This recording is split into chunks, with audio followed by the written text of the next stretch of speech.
We stay getting the comments on like, wow, they really let anyone have podcasting equipment these days. Like, yeah, they do. Go to Best Buy if you want to have your own. It's really fucking easy. Like, I don't see you bozos getting on here and putting your meat where your mouth. Yeah. Nope. Yep. No. Keep going down that path. You're on the right track. Right, you gotta put your meat where your mouth close. is. Yeah. Honey, I'm recording the podcast. Shut up. Where are my taquitos? I need the dew. Cause we way too high for you. Tripping like we got too much on.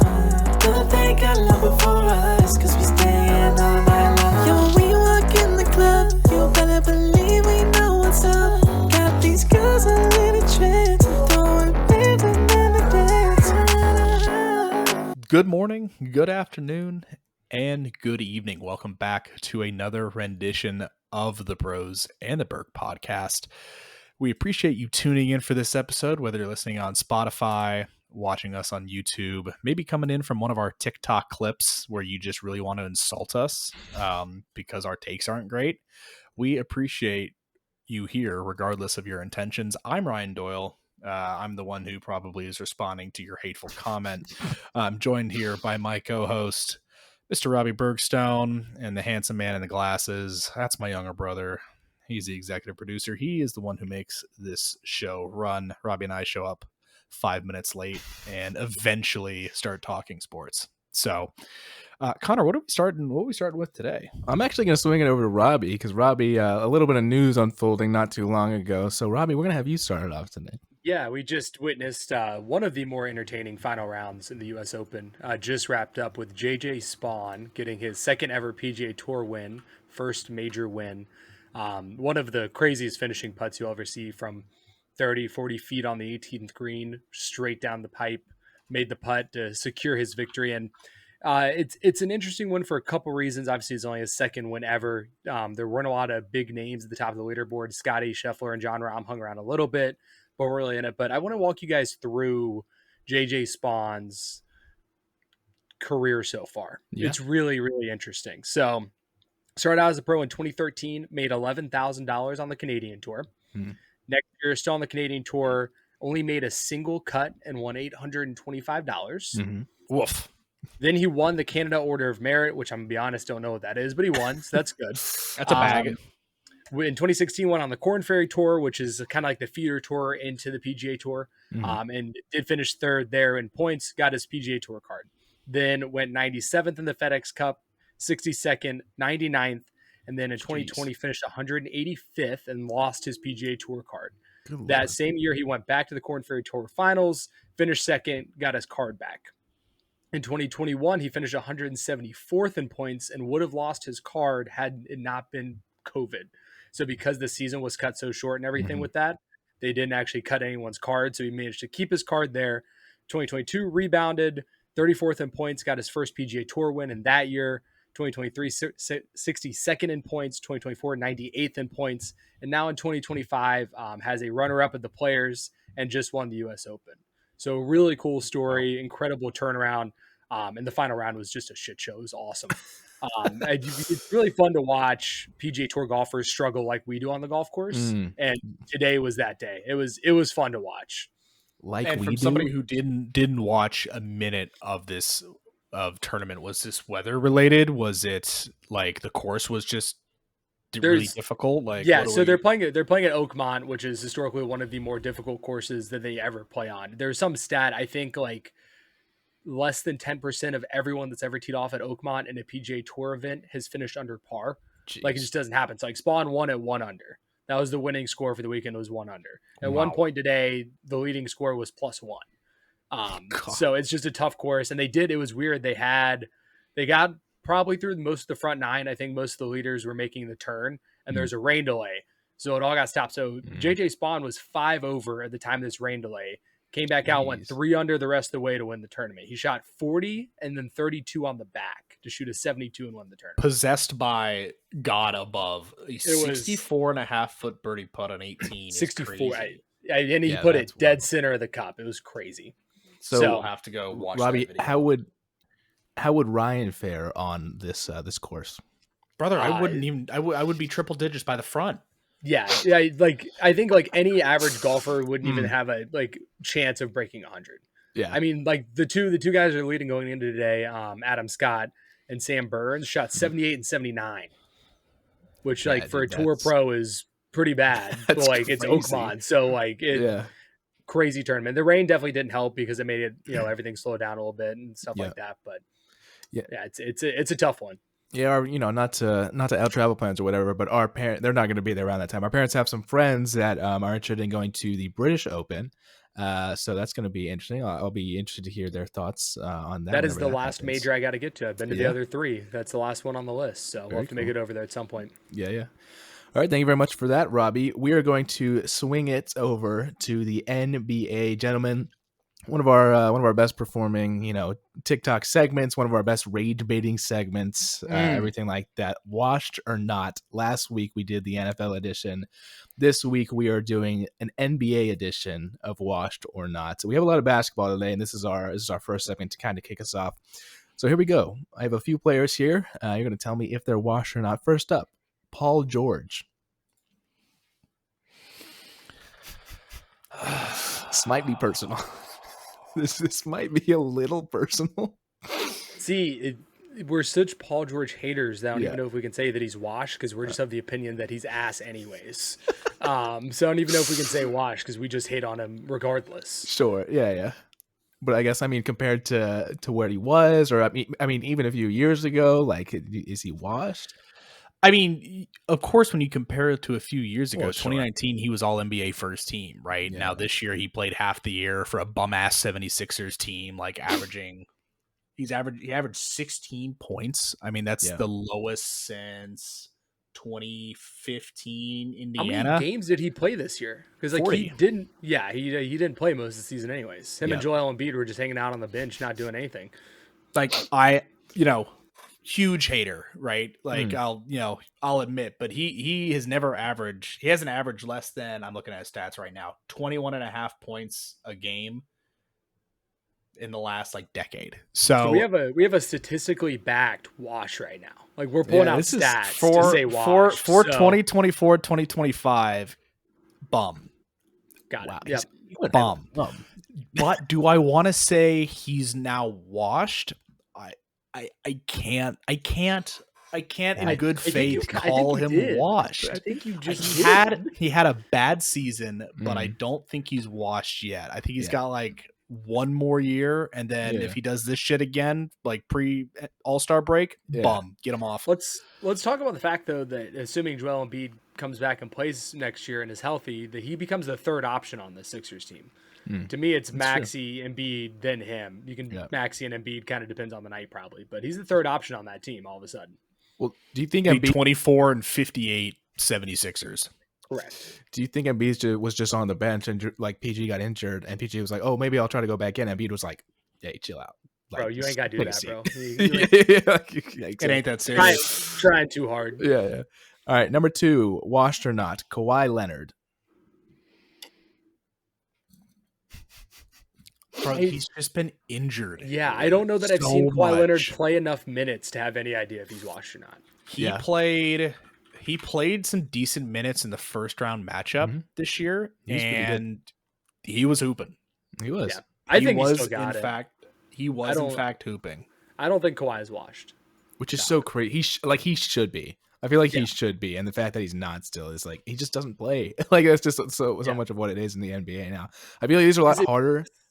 Is this is him being now like actually injured all the time? Is this like karma for the load management shenanigans that he would pull? Like I feel like low key it is. Like it's kind of like coming back around on him now. Like, oh, you said you were hurt, and now you're actually gonna be hurt. Well, back in San Antonio, it wasn't like a load management thing. It was he just wanted out, and so he was that was just an excuse for him to be able to sit out and not have to get because whatever team he wanted to go to, he wanted to make sure that he wasn't going to get injured to whatever team he was going to end up on. Same idea. I mean, he was saying like I'm hurt. You guys, I'm real hurt, pop. Like, gotta take me out.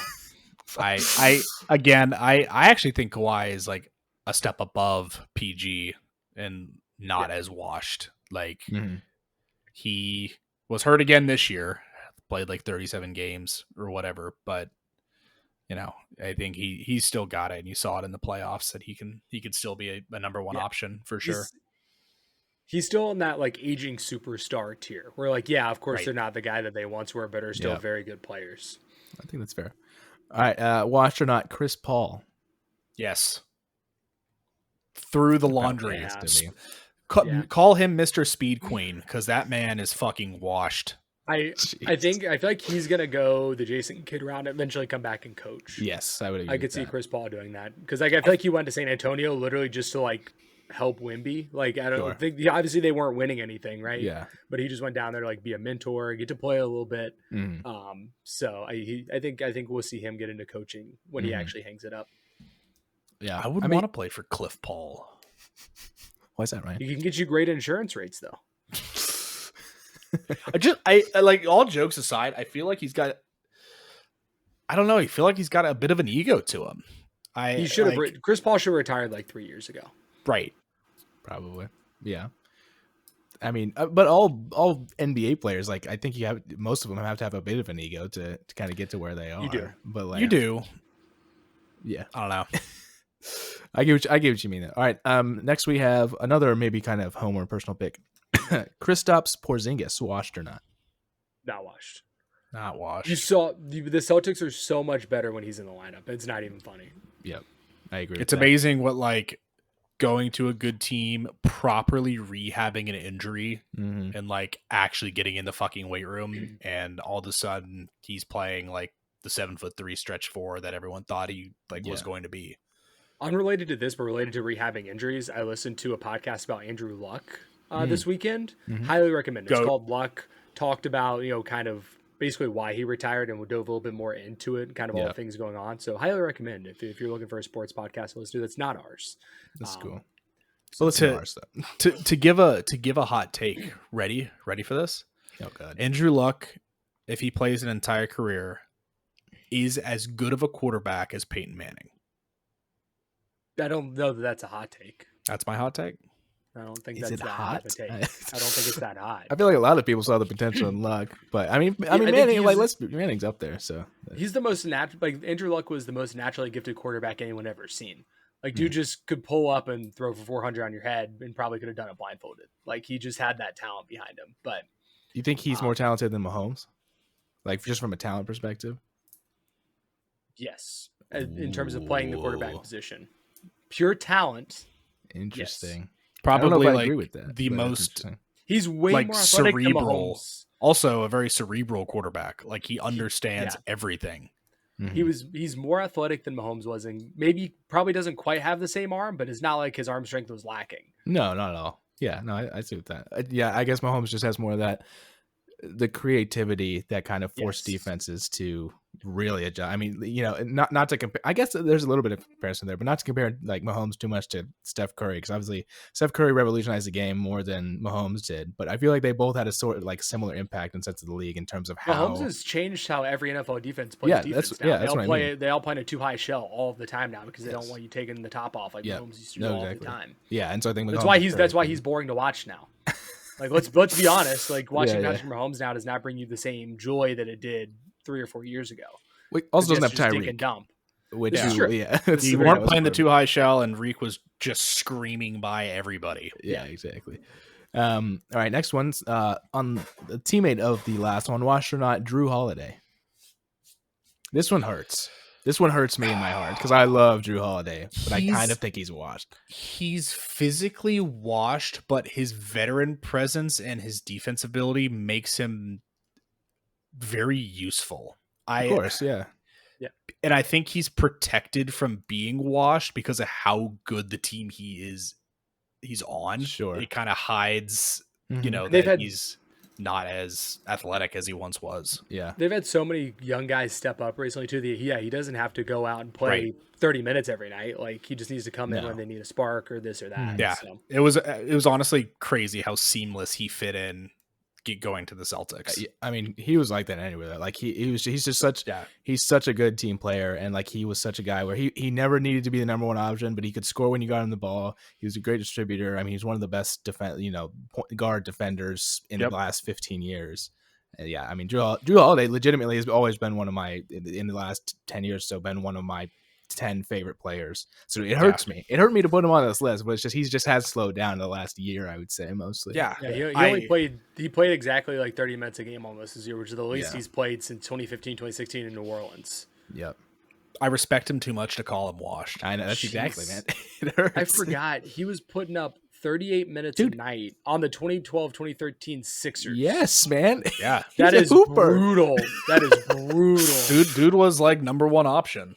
As much as, you know, and Giannis deserves a lot of the credit for that last championship that they won. Like, I don't think people remember that Holiday was the one that closed out every single one of those games because he shut down whoever was bringing the ball up the court. He made sure they did not get the play off every single time. It was crazy. Like, so yeah, no, I love Drew Holiday. All right, 2 more here. James Harden, washed or not? I mean, he just made an All-NBA team. I know, which I still don't really get, but he did. He did do it. Absolute team. Mickey Mouse All-NBA team. Like, let's call it what it is. But he is in fact there. So I feel like if I call a guy who is just voted like the top 15 player in the league, you know, extrapolating that's a bit of a hot take. Which we didn't really dive into this. I think we're all like, how the hell did he make it? So he averaged about 23 a game, shooting 41% from the field. It's you tell me that's All NBA third team. Like, I don't how many assists did he average? 8.7. I mean, he was running point guard. He had the 5th most assists average in the league this year. Yeah, I mean, like, I don't think I knew how average of a 3-point shooter he's always been. Well, he just had so much quantity. Yeah, it was just from a volume perspective. Well, I will give Harden some credit because I think that a lot of people after the kind of the Clippers experiment and the whole 76ers thing, or excuse me, sorry, he's still on the Clippers. When he was on the 76ers, I think a lot of people would have qualified him as kind of washed. I do think when he went to LA, I do think he did step it back up a little bit, but I think that's because he was forced back into that role where he had to be more the primary guy as opposed to before. Embiid was the guy or Maxey was the guy, and there were a lot of other people that he was playing with that were kind of, you know, picking up the contribution, where in LA he has to be kind of the main guy. And so I think he's been forced to be better. So I'll give him some credit for that. We have to talk about his Game 7 performance against the Nuggets, too. Obviously, we were not recording at the time. 7 points, 5 rebounds, 13 assists, a minus 29 in the plus-minus. That's not a great performance in a Game 7. That's tough. Last one, and I think I probably know the answer here. Washed or not, Jimmy Butler? Gone. Yeah. Probably. Let the legs look gone. The play, like Steph being out in that first round series, exposed kind of where Jimmy is now as a player. Like, he's still serviceable. He still can give you some minutes, but he's not doesn't have the carry ability, which is so weird because I don't think I would have said that about him last year. Like, and I know obviously he's, you know, changed teams from Miami to Golden State. I didn't expect the environment change to like showcase that much of how much he really has. You wouldn't think so. Yeah. So I don't know how much of that is change in the system. You know, the team he's surrounded by and everything like that. But, and I have no stats to back it up, but like just eye test, he looks a step either less athletic. I don't know how to. Well, he lost a step. Yeah, I would agree. All right, we're going to get into our next NBA thing. The NBA Finals are currently happening. Game 4 wrapped up, and the series is currently tied 2-2, and we are going back to Oklahoma City. Gentlemen, this has been a hell of an NBA Final so far, even if not as many people are watching it, which if you aren't watching it, you should watch it because it's a very entertaining series. It's very good basketball. The last game was taken by the Thunder, so 111-104. I think it's interesting here. Both teams, and obviously it's been 4 games, and so 2 at home, and then 2 at home for OKC to start, and then 2 at home for the Pacers to start, and each team took 1 on the road, and that's not something that happens a lot, and I think that's relatively interesting. And if you're the Pacers, you're kicking yourself for not closing out Game 4 because you could have won that game and gone back to Oklahoma City up 3-1. I mean, you had every opportunity and just didn't close it out. I would agree with that. I'm going to say, gentlemen, I know it's a hot topic right now, and I've just got to do it. Shai Gilgeous-Alexander infuriates me, and I cannot abide him never getting called for offensive fouls. he fully extends his arms on the majority of the plays that he scores. And it okay, maybe that's an exaggeration. Saying majority of the plays that he scores, but like, dude, he is fully using his entire body weight and pushing off defenders in order to get separation. And he is the only player in the NBA that never once gets called for it, and it pisses me off to no end. I can't do it anymore, man. It makes me so angry. But it's been like this all season, dude. It's even worse. I think now. It might be, amplified by the fact he's in the finals and Sure. he got all these eyeballs on him. But there's a reason why he was clowned as like a free throw merchant all the time, because it's so advantageous for him to drive the paint because he's either getting fouled or he's kicking the ball out. And we've talked about this too. It's not even how many times he gets fouled; it's the way that he lets himself get fouled and go to the free throw line. Is infuriating to watch. Mm-hmm. It's just, but if they win the series, he's going to win Finals MVP. So he's averaging over 30 a game. So. So someone to kind of look at that I think has done, and I'm going to give him a little bit of excuse here just because he's younger and obviously doesn't have a lot of this playoff experience. A lot of people that I think expected more out of Chet Holmgren in this series, specifically from the scoring category. In the last contest, he had 15 rebounds. Obviously, he's doing great work on the boards. But I think a lot of people expected him to be more of an offensive contribution. But really, I mean, the entirety of the offense has fallen on Shea, which that was kind of the OKC method the entire regular season. But he definitely had some help. And I mean, as much as I wanna not give Shea as many props just because of the way that he scores tends to frustrate me. I mean, he is doing most of the work, and so it is hard. It's a hard scenario for him. I remember us talking about that before this series started, how Chet was going to be challenged in the interior with just some of the bigger bodies that the Pacers have had. But like even looking at the box score, comparing like season averages versus postseason averages, he averaged 15.9 in the postseason and 16.1. Or excuse me, 15 in the regular season. So he's on average playing against even better competition, and he's still scoring at around the same clip. I mean, his numbers look very much like on his regular season averages. So I think he's playing well. Like you said, he had 15 boards in the last game, and I have to imagine some of those came at super critical times. He's also only 1 of 11 from 3-point. In the series so far, he's a 37% 3-point shooter usually. So can't be doing that. Not shooting the ball super well either. Yeah, I don't know. But yeah, we will be going back to, or not we, but the series will be going back to Oklahoma City tomorrow, June 16th. That will be Game 5. Hey, I think it's only $300. Ooh, let's get up there, Connor, real quick. I think it's going 7, gentlemen. I don't think there's a way it doesn't go 7. And I will be tuned in for the rest of this series to kind of see where it all goes, because I think this has definitely been a fun series so far. So that'll be interesting. I think home teams take the games from here on out. I think so too. I really want the Pacers to win. I do too. Especially after game 1, I think I said if the Pacers win game 1, like this is going 7 and the Pacers have a chance. You did I hope I'm right, but you just see still a little bit of the talent delta between them, and I just think the law of averages that Oklahoma City will just take Game 7. Mm-hmm. I don't know, man. I'm hoping. I'm pulling for the Pacers, but I think the Halliburton Magic can definitely get one more game. I think so. I'd be very curious to see if they manage to pull out Game 5 and have to go back to Indy for Game 6. Yeah, that gets with spooky. Needing a win to win the series. That might be a little scary. Yep. All right, we're going to move on to the next thing here. We got some movement in terms of the offseason, in terms of trading, or excuse me, not the offseason, but approaching the NBA offseason and trading and movements and everything like that. Russell Westbrook will decline his $3.4 million player option with the Denver Nuggets for the 2025-2026 season and become a free agent. Explain that to me. Russell Westbrook, you are a Golden State Warrior.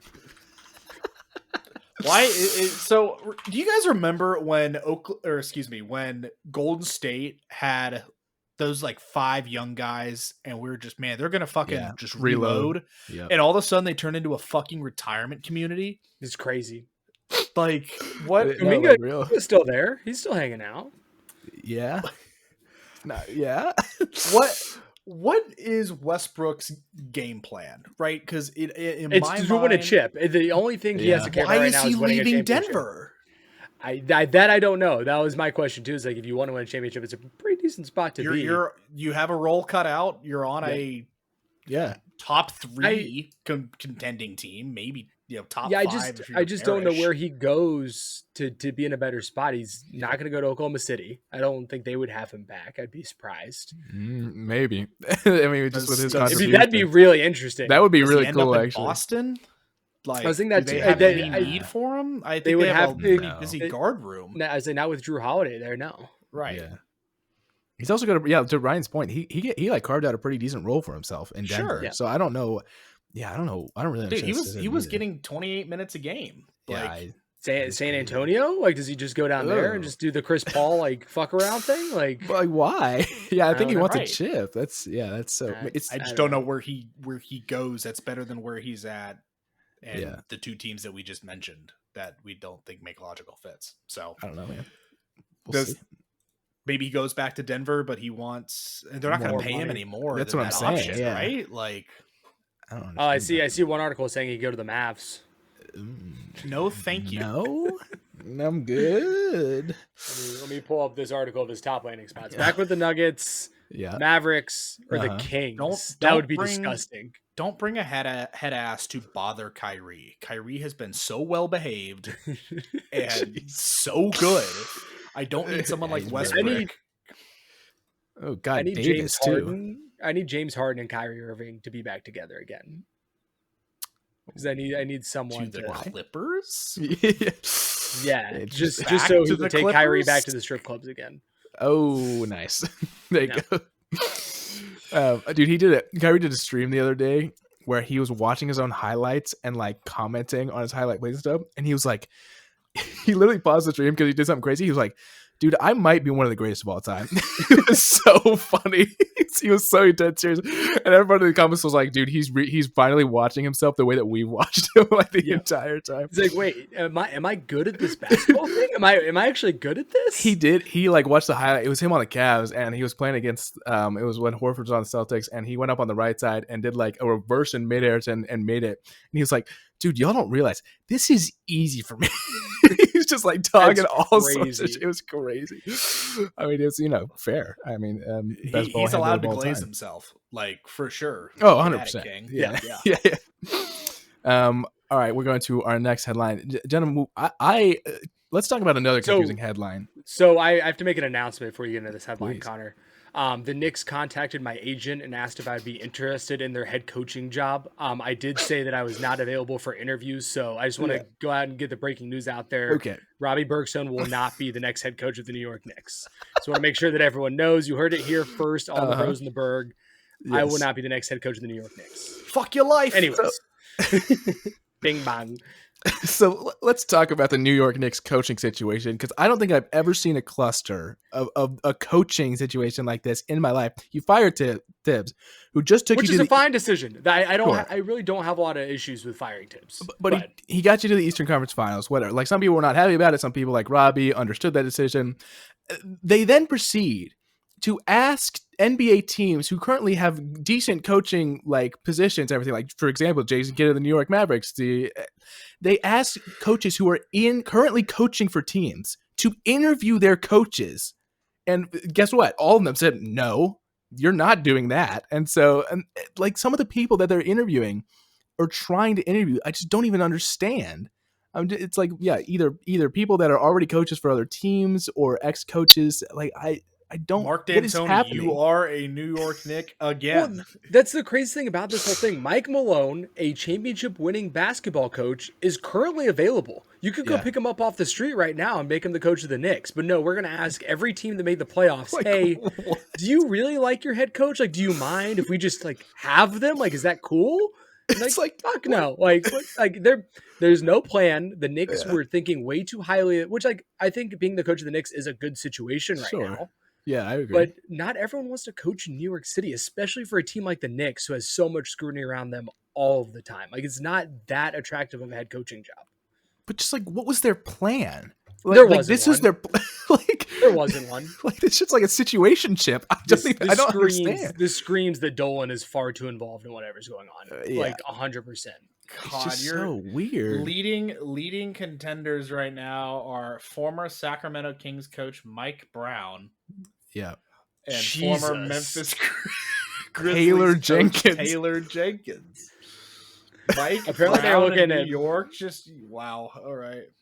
Apparently they're looking at Billy Donovan, and then for some reason, the Bulls signed him to an extension, which is a choice. questionable decision. Yeah. In addition, the New York Knicks asked to speak with the Atlanta Hawks coach Quinn Snyder, but were, quote, firmly denied. I think some Atlanta fans would love to have Snyder gone, but that's just me.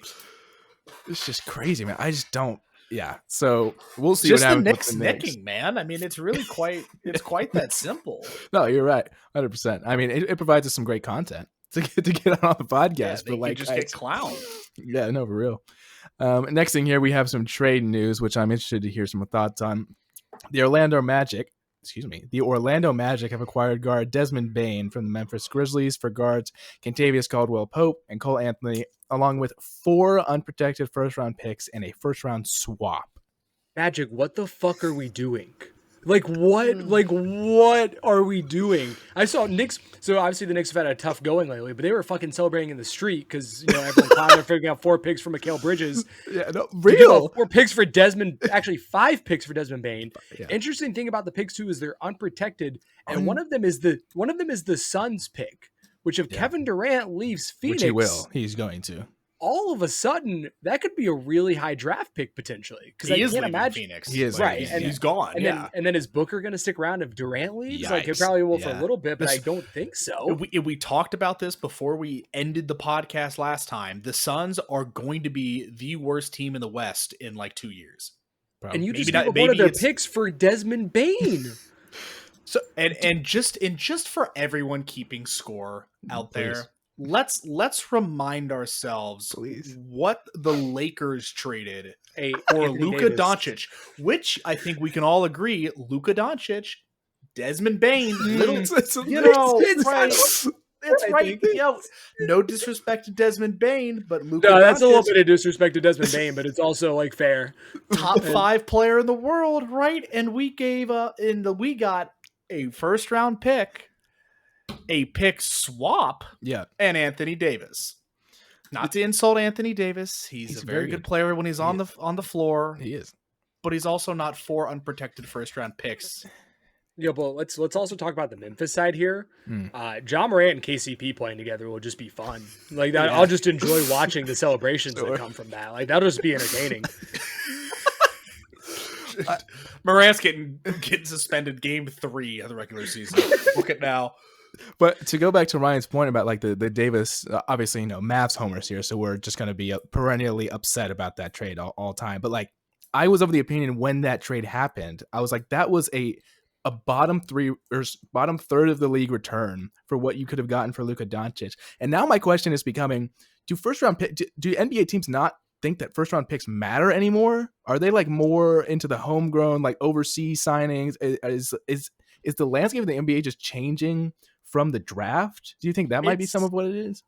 It has to be. But do you guys want to hear it? So I was curious how many trades have involved 4 or more first round picks in NBA history. So number 1, this is the most first round picks, is Paul George to the Clippers. Yes, I they remember gave that. up 5 and Shea. Yeah. Jeez, A little bit of a yikes that's there. crazy. We have Mikal Bridges to the Knicks, which was 5. Yeah. We have Rudy Gobert to the Timberwolves, Oh. which was 4. Holy crap! James Harden to the Nets, which the Rockets ended up with 4. You're gonna give Ryan a heart attack. You just And named like Kevin- his least favorite player. And then Kevin Durant to the Suns was also 4 That one's first-round fine. picks. That one doesn't. So we now have Desmond Bane in the same conversation as Kevin Durant, James Harden, Rudy Gobert, Mikal Bridges, and Paul George. Let's be real. Some of those guys didn't belong in that About to conversation, say. anyways. Like, yeah. At least all those guys at one point were like an MVP candidate, sans Rudy Gobert, but he's also viewed as Bridges? the player of the year. Sorry, I forgot about Bridges. You mean like, sixth what? man of the year. Yeah, I was thinking Katie, Paul George. Yeah, and sure. I'll James give Harden. I'll give you that. So the atrocity that is the Mavericks trade out. Do the Magic think that they are championship contenders within the next 3 years? But this trade tells me yes. Yes, This 100%. trade tells me that Desmond Bane And is the missing answered prayer piece. for But the it Orlando Magic. also means that you're praying that Paolo can keep doing his thing and be a point forward, basically, because you're trading away Cole Anthony, who I think was the kind of the other primary ball handler. So I mean, Paolo's very good. Do you want him to have the ball in his hands all the time? I mean, I'm guessing by this move, yes, but it does take away kind of another primary ball handler from your team. I mean, like Bane, in terms of the Magic and their layout and stuff, because like you were talking about Ben Caro being the main ball handler and everything, and he's going to get doubled sometimes, and he's had a great past 2 years. And Bane's a great pickup for a guy to, whenever he gets doubled, swing it out to. Bane is a knockdown, spot up shooter from three. But like, is he immediately? Yeah, to your point, immediately makes you a championship contender, like over the Celtics. Right, What? Like four first round picks to me screams we're winning in the next 3 years. Yeah. Desmond Bane doesn't even move the Magic into the top 4 in the East for me. I don't think. Yeah, interesting. That's an interesting. I think I'd still take behind the Celtics, Knicks. behind the Knicks, behind the the Pacers, Pacers and the Yeah. Cavs. Yeah, the Cavs were really good. The Cavs have been really good. Yeah, I think you're I right, don't actually. even think that puts you in the top 4. Yeah, I think you're right. I agree. I Yeah, agree with that. That is crazy. and if you're making trades, that blockbuster of trades, you have to be. If you're giving up that many picks for your future, you have to be. You're telling me you couldn't have sent that same package to the Phoenix Suns and gotten Kevin Durant? Yeah, that would have been interesting. Like, I think you probably could have. They might not want to take on KCP's salary because a part of this was a salary dump dude. for KCP as well. But I still kind of think that package would have gotten you Kevin Durant and not Desmond Bane. I don't know. But What is KCP's? Does his agent's suit need to be hung in the rafters? yeah, it does. What is No, his it's contract? crazy. Yeah, What is his 100%. contract? I remember looking at this at some point. Dude, he has an annual salary of $22 million. Yeah. Cantavius Caldwell Pope. Get the suit in the rafters. Get the suit in the rafters. Hey, now that man's averaging 8, 2, and 2. My God, Hey, that is NBA champion Cantavius Caldwell Pope to you. Two-time NBA times. champion. It's Rich Paul. That's his agent. Oh, of course it is. Okay, yeah. His His suit's been in suit's- the rafters. It's been up there. This has been up there. That is crazy, man. All right, that's funny. All right, we're going to move to. Funny. So we're going to move past the NBA now, gentlemen. Obviously, we've had some TikToks that have been relatively successful recently. There have been some comments throwing some stuff at you guys. I want you guys to respond to some of these. For the most part, the ones that I took down, I only have 3 of them right here. And actually, for the most part, they're not the nasty ones. They're the ones that I thought actually were either good responses to what we were saying or kind of good conversation starters. But the first one I have to bring up. We had the Barry Bonds video where you guys stated that you believe that Barry Bonds without steroids would break the home run or had a chance. We said he would have a chance. So to break the home run record. 95% of the comments called you imbeciles, idiots, Correct. stupid. Yeah, pretty much. No. Sorry that we know ball and they don't. Like, I don't. Whatever. Yeah. So, what would you say in response to the people that say no chance for Barry Bonds? I don't know how you could say there's no chance. Like, I just don't know how you could say there's absolutely no chance. We just said he would have a shot, and I stand by that. I think he would have a shot. He's a fantastic hitter. Yeah. A lot of people brought up the longevity. The steroids helped him play for longer and therefore have more at-bats to break the record. I can see that argument. That's a fair argument. I still think he would have had a chance because we were also talking about, we're coming into kind of this modern medicine era where guys can play for longer now. I mean, Tom Brady played till he was about to be in a fucking wheelchair. Like I don't think that necessarily without steroids, he wouldn't be able to keep playing as long as he did. Yeah. But, Right. Interesting. No, I agree. Everything Rob said. You could split his career into 2 and he'd have 2 Hall of Fame careers. Yeah, even at age 42, even if he was still on the juice, he hit like 25 homers at age 42. Like he averaged over his career 12 home runs per at bat, which is just actually fucking ludicrous. 12 home runs per, the other way around. Yeah, 12 at bats per home run. Yeah. Like, damn, that's impressive. Yeah, do be hitting dingers. So yes, I think a lot of people have points. I mean, they're I'm not saying you don't know, Sure, right? Yeah, You- we didn't say it was a guarantee. We did not say that we knew he was going to do it. But Sure. like he is unarguably top 5 hitter of all time in baseball. Yeah. The only member of the 500 club. I don't Yep. care if you're on the juice or off it. Like, dude could play. So and again, he was going against pitchers that were also juicing. Don't act like he was the only one out there juicing. Like the guys that he's actually playing against are also juicing. So I think that's it's good. not like he had That's a this good big point. advantage. Yeah, I think that's a really good point. So, funnily enough, the second question also relates to steroids in baseball. I thought this was more just an interesting. Ryan was talking about how just from an entertainment perspective and everything like that, that steroids are good for baseball is essentially what was said. So this guy responded in the comments: "Juice baseballs, but only let the pitchers juice. Make it even. I want to see 120 miles per hour fastballs being hit by torpedo bats." So I want to know what you guys' thoughts are. Gentlemen, I think we just found the next commissioner of Major League Baseball. This guy has got his head fucking screwed on. That's I an wanna see idea. more ideas. That's an idea guy right there. What Connor? Can we give a shout out to his handle real quick? Yeah, 'Cause I need Joseph V is Joseph V. That's just next level thinking. And I'm glad that you made your way into our comment section. 'Cause that's a fantastic idea. Yeah, I was like, oh, that's absolutely. great. So, all right, last one. So this was another kind of interesting perspective. We had a conversation regarding Michael Jordan and if he did not go to baseball for those 2 years, if we thought that he had a chance to go 8 for 8 in terms of the NBA Finals. This guy responded, "If Jordan doesn't sit out for those 2 years, I don't think they even get to 6. The physical toll of playing that many extra games would have eventually gotten to the role players at least. And that is in addition to what others would have said about the roster."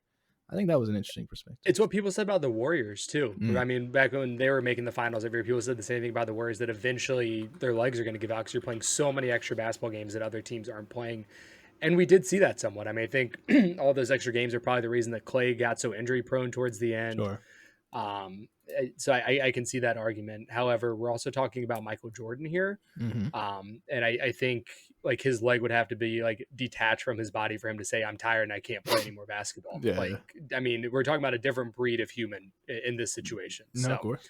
maybe on the role players for sure, but the role players just sub them out for someone else. It'll be fine. Yeah, fair. All right, we're going to move to our next thing. It's a little bit of a game, gentlemen. I just have a few things here. It's a word association game. So obviously, before we've played kind of the name the same athlete game. This one has a similar structure to it. So play along at home with these guys. So basically, what I'm going to do is I'm going to give you 1 or 2 words. And you are going to name the first athlete, any sport that comes to mind, and we'll see if you guys match on any of them. But it's more so for our audience to see if they match with you guys in terms of who you think of with these words. So the first word I'm going to give you, and I'm not going to count it down. Just at any point, you say the first athlete that comes to mind. The first word is physical. Shaquille O'Neal. That was exactly what I was going to say, That's actually. fine. It's Yep. Shaquille O'Neal for both of them. All right, interesting. Superstar. Patrick Mahomes. I was thinking LeBron James. Both good answers. Potential. Andrew Luck. Josh Hamilton. Oh, I like that. Great pick. Deep cut for me. Deep cut. Underutilized. Contavious Caldwell. No, I'm just kidding. Good answer. Underutilized. Mhm.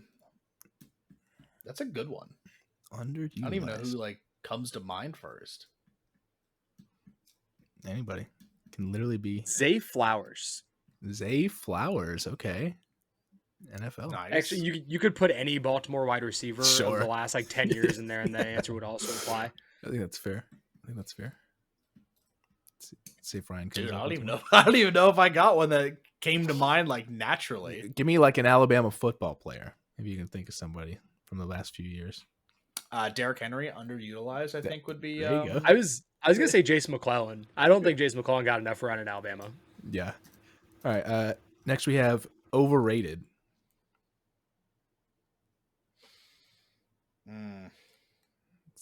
This could get heated. This could get spicy right here. CJ Stroud. Whoa. That's it. That I don't know if I agree with that. That's interesting. I've been saying about this guy his whole career. I think he's probably more properly rated now because he's been kind of ass. But I was gonna say Trevor Lawrence. Yes. But I've been saying Trevor Lawrence is overrated for a long time. You have. I've been saying that for a minute. I would so totally give you that. You totally have. That is correct. I was kind of a Trevor Lawrence glazer when he came into the NFL, and then he has not at all lived up to those expectations. Next, we have sportsmanship.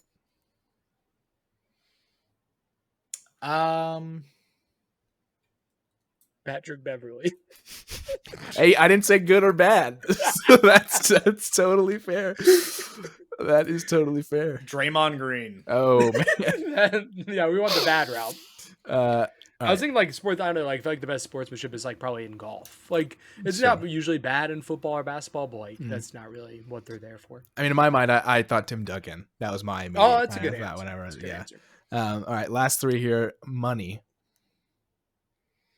Shohei Ohtani. Tiger Woods. Both very good answers. Champion. Tom Brady. It's a really good one. Michael Jordan. Sure. And the last one, fan favorite. Steph Curry. Honestly. Nice. That's a good one. That's a really good one. I was gonna say Lou Dort. Ugh. Don't like that. Come on, The torture chamber. Bro, I think that actually has some steam. Torture chamber. All right. Thank you guys. So yeah, if you matched up with either of these guys, let us know in the comments. That'll be a fun little game you guys can play here. So, gentlemen, we have quick NFL announcements, NFL free agency movings and everything. So a few of those real quick. Funnily enough, two of the guys in the last episode that we had said were unsigned, I think it was the day or 2 days after, became signed. Nick Chubb has signed with the Houston Texans. Big Chubster. I think that's a good signing for the Texans. Like Nick Chubb cannot take on RB1 duties anymore, but to back up Mixon, like I think that's fine. Damian Pierce, you are playing for Shanghai Shark. Yeah, I was really excited for Woody Marks, who they drafted, and now I'm a little bit less excited about him. But he's a really good running back at USC. So J.K. Dobbins has signed to the Denver Broncos. As a J.K. Dobbins fanboy for a long time now, this is a good landing spot for him. I actually think it's a really good spot for him. There you go. Not a lot of competition in the backfield. Obviously, they just drafted R.J. Harvey, but that's about it. So will we see all the touches? No, but I think, obviously he had a great year last year. I think we'll see another pretty solid year at J.K. Dobbins, assuming he can stay healthy, which is always the question mark with correct. Him, so Sure. And then to round out the running backs, Ryan's favorite, Cam Akers to the New Orleans Saints. Dude, he's gonna get some playing time down there. He will. Dude, whose wife did Kendre Miller fuck? Like, I just gotta know. Like, they hate that man. Like, they hate him. And he's not a bad running back, but I mean, he just can't get any run. No. It's crazy.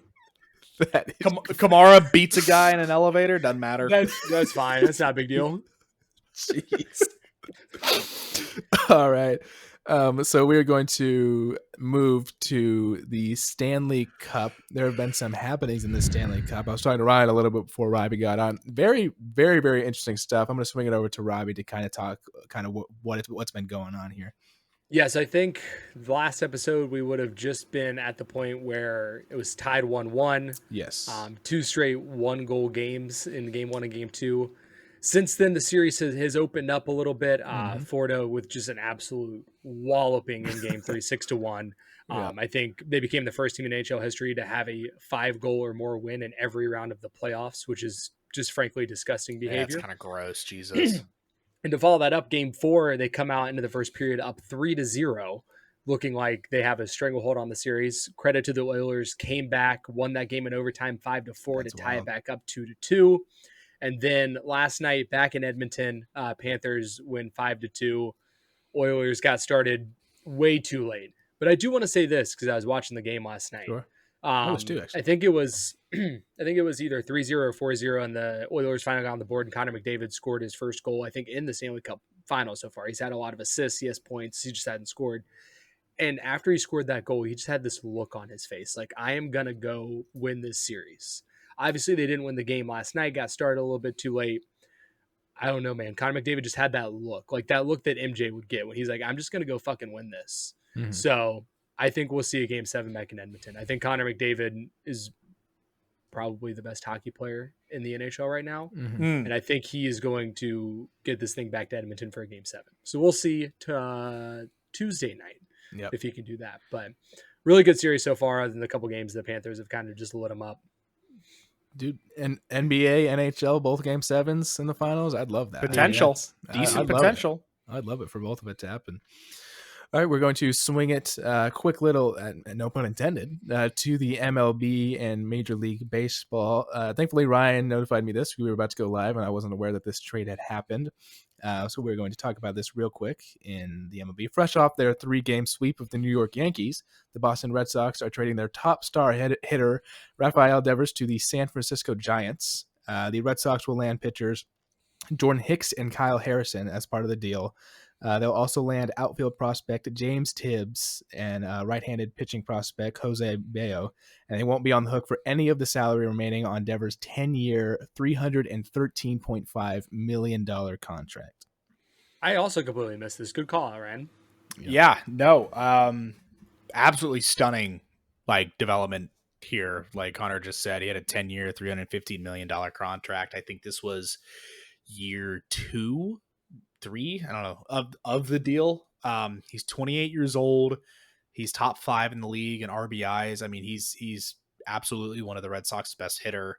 I think from what I was reading that the Red Sox and his relationship has just deteriorated since spring ball. Because they moved him off of playing third base to the DH role. And I think he was just really, really unhappy with the current situation and made that super well known. But, off to Reddit, off to Twitter, off to, just reading knee-jerk reactions from this, everyone is just shocked, and it was not a good return. The Red Sox did not get a good return. Prospects. They didn't. No. Okay. Yeah, apparently the top comment on MLB thread about this: if Jordan Hicks is part of the headline in return, you got fucking fleeced. So it Hicks looks slander. Jeez. Yeah, it's over. We're a Mickey Mouse organization. We don't deserve anything.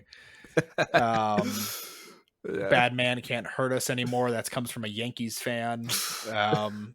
The Red Sox continue to find a new way to kick me in the balls. Yeah, no. So it is not a happy day for the Bostonians. And apparently, the reason I asked about the prospects is in a vacuum. If you got a good package of prospects back, I actually don't think it's a horrible trade for the Red Sox because they've just been hanging around 500 now for forever. It feels like right. You can't get over the hump. I mean, they just swept the Yankees, but they're 37-36, not really tearing it up this year by any stretch. Obviously been playing better. So if you got a good haul of prospects back, got to unload a contract that I read one tweet just now saying that by the analytics, they're underwater on that contract just because they paid him so much goddamn money. In a vacuum, it makes sense, but apparently the return's not very good. So yeah, the prospects are nothing to be writing home about, and Red Sox fans are comparing it to Mookie Betts. So they did give up Mookie for fucking nothing. Yeah, so they're all aboard the Cope train in Boston at the moment. So you know what though, Boston sports have had it so good this millennium that I don't really fucking care. I hope they trade everyone away for peanuts. You've won enough. Let everyone else have some fun. All right, I agree with that. All right, we're going to get into our second to last thing here. So we always end off our episodes with please gamble responsibly. And gentlemen, we are going to gamble, but not responsibly. So for the people that we are going to do, each of us have brought a parlay to the table. I have a 3-legged parlay. I'm not sure if your guys are 3 legs or how many. Okay, I was just making sure. So both of these guys have 3-leg parlays. We're going to say what it is. We're going to discuss, and then we are going to have to choose one out of the 3 that we've presented and place a bet on it. That's what we're going to have to do, gentlemen. So are you guys ready to get into it? Does anybody want to go first with their parlay that they're proposing? I don't feel very good about mine because I put it together in 10 seconds before we record the podcast. Sure. And I'm looking back at it now, realizing I'm being a complete Pacers homer.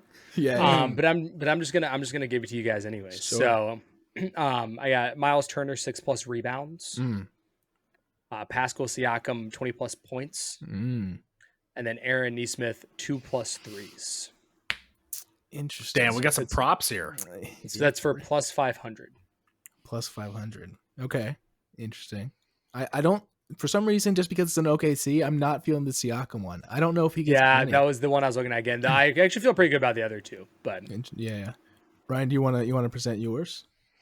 Yes. So I think the Panthers are going to wrap this up down in Florida. So I took the Panthers money line. I'm taking over in Game 5 of the NBA Finals, sitting at 22-24, I think it is. Yeah. And then I'm just a disgusting person, and I am going to take the Nationals money line against the Rockies. Whoa. That is, I don't want to do that. I hate every leg you have in that parlay. Like, there's not a single one of those that I feel good about. What are the total you're odds on goddamn that, right. Ryan? Hold on, I'm putting it in as we speak. Hey, the Rockies are hot right now. Listen, they won a sweep game not long ago. They beat the Braves today, which is not surprising. All right. While Ryan's looking into that, I'll present mine real quick. So, a parlay of plus 2,000. All right, here it is. Ryan's look. Jesus Christ. Isaiah Hartenstein, 8+ rebounds. That's a good bet. Plus 100. Tyrese Halliburton, over 8.5 assists at plus 110. He averages 9.3. He has hit 10, I believe, in both of the games away. So they're also away. So I'm kind of looking at the home away matchups too. Uh-huh. Here it is. Here's the kicker right here. SGA, 5+ points in the first 3 minutes. That's plus 475. I think he's just going to come out hot. I think immediately he's going to hit a 3. And then I think on the next drive he's gonna have a layup, and I think it's gonna be 5 right there. I just have a feeling. I don't know. I kind of like Connors. Not gonna lie, that's kind of fun. I think it's a lot more fun than my Nationals money line. I hate that. I hate everything about that bet. That is so I changed it to the Panthers puck line because if they're gonna win by 1, they're gonna win by more than 1 because you know Edmonton's empty net kind of thing. Yeah. So puck line for the Panthers over 22.5 or 23.5 for the Pacers Thunder game. And then the Nationals money line. I don't like your thought process on the Nationals money line, and here's why. First of all, the Nationals are not very good, and they're also playing the. You got to see the pitcher they're playing against. I don't care. This guy's 0-4, has an 8 ERA, 8 over 22 innings pitched. How has he lost 4 games and only pitched in 22 innings? The problem is that I know that their odds are like not very good, and they're still a really bad team. Which minus 200, and you're playing the Rockies. I hate that. Come on, man. I hate everything about that. What are we doing? Well, we gotta choose one. We have to go with one full parlay. We can't choose individual legs. We've got to go. I'm going with Connors. All right, we'll go with Connors. All right. Well, I can't legally bet, so because Ryan has to place the bet. Ryan's gonna have to place send it my way. Yeah, I'll send it your way. So we will officially place a bet, and then next week on the podcast we will give an update on if that parlay hits. It will also keep track of ours too. Yeah, I like that. Compare, shoulda, woulda, coulda. Yes. Are we each putting like $5 in on this? Yeah, each five. Right. Yeah. I still got to put your Panthers in, Robbie. I forgot that I didn't have money. I already Venmo'd you for it. Yeah, and I forgot to put money in my DraftKings account, so I never put it. But the odds haven't changed, so I can get that in now. Rockies money line. No, Nationals. Sorry, Nationals. My bad. All right, we're going to get into our last thing. It is a bracket, like we always end off. Only 16 seats, so it's kind of the perfect amount for us to be able to cruise through. Gentlemen, this week it is best/most famous players to have never won a championship, and we are just going to choose the one player that we just want to win one over all the other ones. Some of them are retired players, some of them are active players. We're just going to choose kind of our favorite player who we would have wanted or do want to win a championship the most. But these are kind of the most famous guys that never did win a championship or have not won a championship. So, and I did put the picture in the Discord for you guys to look at all the matchups and stuff. Our first matchup here, Allen Iverson versus Tony Gonzalez. AI. I would probably I'll go with AI. I would agree. Next we have Karl Malone versus Ken Griffey Jr. I don't think we're allowed to vote for Karl Malone. I also just think in general, like even despite him being a horrible human being, like I still would take Ken Griffey over him. Like Right. I think even despite that. I agree. Is it bad that Ken Griffey is like top 3 most famous Red and he played here for like not that long? It's not great. It's like it's not. It's Pete Rose, it's Joey Votto, and Ken Griffey. That's Is Ellie in the top 5 yet? That's what I was about to ask. Probably getting there. Yeah, There's been a lot of Hunter Green glazing here recently. Yeah, he's I've also seen that as really well. good at baseball. Yeah, so. I've seen that. Next, we have Chris Paul versus James Harden. Neither. Don't care. Don't care. I knew that was gonna be right.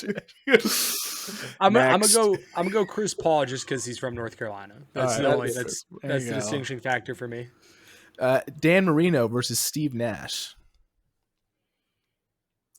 It's a tough one. I gotta go Nash for me personally. Former Dallas Mavericks player Steve Nash. I don't have an attachment to Marino, to be honest. That's fair. I've got one for Nash. So, yes, Steve Nash. Is that what we put in? I'll go Steve Nash. All right. It's tough. We're Though, gonna 'cause, we would get Marino hate had for a that. perfect season, right? Yeah. Yeah, that is tough. Next, we have Charles Barkley versus LaDainian Tomlinson. This is a tough one because I really like both of these players. Yeah. Here's the thing. I'm gonna go LaDainian Tomlinson, and my reasoning is simple. They would not be able to clown Chuck as much if he had a chip on NBA Tonight. That is a really good thought process. Yeah, that's a really good point. It's not necessarily that I want LT to have one more. It's that I want Chuck to be able to get clowned. However, if LT won one, we would not have chargering, which is also a very fun thing to talk about always. Yeah, but like, dude, Shaq clowning Chuck because he doesn't have a ring is so good. Brother, it's been weekly for years. Even Ernie gets in on it, dude. Like, it's so funny. Next, we have Patrick Ewing versus Randy Moss. So I completely forgot that Randy Moss didn't win a ring. Yeah, how is that possible? That's crazy. So just because I saw his name on there, it's like he didn't win a ring, but they lost in the Super Bowl when he was playing for the Patriots. Yep. So I'm gonna say Randy Moss just because I definitely thought that he had won a ring. Fair. Yeah, I'll go with him. I'll go with you on that one. John Stockton versus Julio Jones. So again, we have to think about the fact that if John Stockton had won a ring, Karl Malone also would have gotten a ring. So we have to think about that. There's levels here. That's a good point. Roll Tide. My boy Julio, Bama boy. Yeah. I think I would have. Did he not win? I guess he wasn't on the Eagles. No, he was on the year before. That's right. He's not on the Eagles this year. Yeah. All right, Russell Westbrook versus Barry Sanders. I don't want to see Russ win one. Yeah. I don't want to see that man win a fucking ring. Because I want him to get the Chuck treatment. Like I could see Russ being like a commentator at some point, and I need him to get the Chuck treatment of like you never won a ring. Dude, him and Draymond are going to be on the broadcast together. Yeah. I'm going to throw up. Brother, I'm going to break my mute button. Dude, I'm not going to lie. I know I'm a Mavs homer. When the Mavericks were in the playoffs against the Timberwolves, when we went to the finals to play fucking Draymond. Dude, like Draymond was on the panel and it was maybe the worst sports analysis I've ever heard in my life. And I couldn't. It was literally right after the play where Luka hit the buzzer beater over Rudy Gobert, and all of us were hyped. And then Draymond comes on the screen and says like the stupidest thing I've ever heard. And I was like, "What, dude?" I don't know. Like he's smart, obviously, and in terms of the way that he plays basketball and everything. And I think he'd be a good coach. I do not think he's built for commentary and everything and analysis. And they were definitely trying to get the like Shaq Chuck vibes out of him, and that's just not who he is. No. Allen Iverson versus Ken Griffey Jr. I would probably go Ken Griffey. I was thinking the same thing. All right, we'll go Ken Griffey. Here's a question: was Ken Griffey better than AI in terms of like their sport? I think he is. Yeah, do you think he might be? I think he is. In terms of like, because like AI is a very good basketball player, but like maybe everyone was drawn to him because he was very flashy, could do really cool things. But like, I don't think he was as good of a basketball player as a whole as Ken Griffey was a baseball player. Right. Yeah. I think that's fair. Next, we have Chris Paul versus Steve Nash. Steve Nash. Yeah. Yeah. I gotta agree with that. LaDainian Tomlinson versus Randy Moss.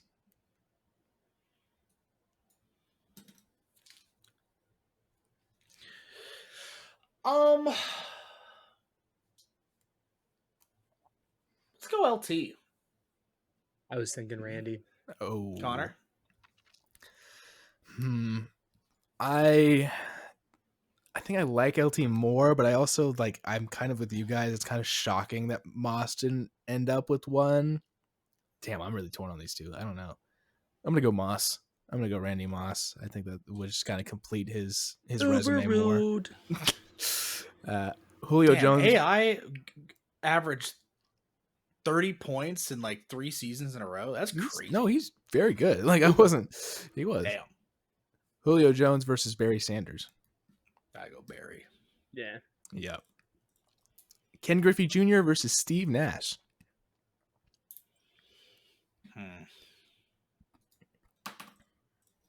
I'm impartial here. I would go either one. Dude, I don't even know how close Ken Griffey got I don't think he got very close. to through the postseason. Yeah. He had only played in 18 postseason games. That's crazy. That is wild. Nuts for how many seasons he played. Mm-hmm. He played in 22 seasons. He Did played in really? more seasons than postseason games. Holy crap, man. 13-time All-Star, 1-time MVP, 10 Gold Gloves, 7 Silver Sluggers, comeback player of the year, 4-time home run leader, and an RBI leader. And only played in 16 postseason games. Good Lord. Also a 99.3% first ballot Hall of Famer. Yep. Wow. That is. But which one is tougher? Because Steve Nash, he never made it to the finals, but he made it to the Western Conference. MVP? Yes, and he made it to the Western Conference Finals 4 times. So which one is I kind of feel worse for Nash because he was always there, and then he just couldn't get to that next step. But because Griffey, I guess at a certain point just was I'm not doing anything. I'm not winning anything pretty much. So I don't know. But what do you guys think? That's a tough one. I don't know. That is a tough one. I think I want to go Griffey, but Robbie? I'm going to go Griffey as well. Nice. All right, I'm down with it. Randy Moss versus Barry Sanders. I would say Barry Sanders. I would also say Barry Sanders. Yeah. I seem to be taking guys that had just 0 postseason success, and that's just because they were on teams that were just kind of not super great. Our finals of players to win that we want to win a ring that never did. Ken Griffey Jr. versus Barry Sanders. I'd say Barry Sanders because also I feel bad for Lions fans as a whole as well. Right. Yeah, they're having success now. I mean, more obviously than they have More before. so, yeah. Yeah. Ryan? I would agree. Barry. Let's go with Barry Sanders, Oklahoma State. I love that pick. Barry Sanders has won our bracket. Speaking of Barry Sanders and the Detroit Lions, those of you that kind of know maybe some of the history of the podcast or everything, we're going to have a guest on next week for the very first time in the history of the Bros and the Berg podcast. I'm not going to say who it is. It's going to be... we don't even know who it is. Yeah, they don't even know who it is. It's going to be a surprise, but next week is going to almost totally center around the NFL and college football. There'll be a few headlines here and there. Obviously, we'll check in on the parlays. We'll quickly cover the finals and stuff, but next week is going to be very heavy in the football atmosphere. And so, be excited for the very first guest in history. Is that why I was getting a text earlier that we should do a drunk podcast? It might be, depending on who the text came from. It might be. I think I know. Yeah. I think I know. All right, so we are look forward to that next week. And that is it for this episode. Robbie, you want to sign us out? Absolutely. For myself, Ryan and Connor, thank you again for listening. Go subscribe, comment. Maybe you could find your comment on our next podcast here. We might call you out for having a bad idea, or if you're like that one guy having a fantastic idea that we had not thought about. So thanks again for tuning in, and please gamble responsibly.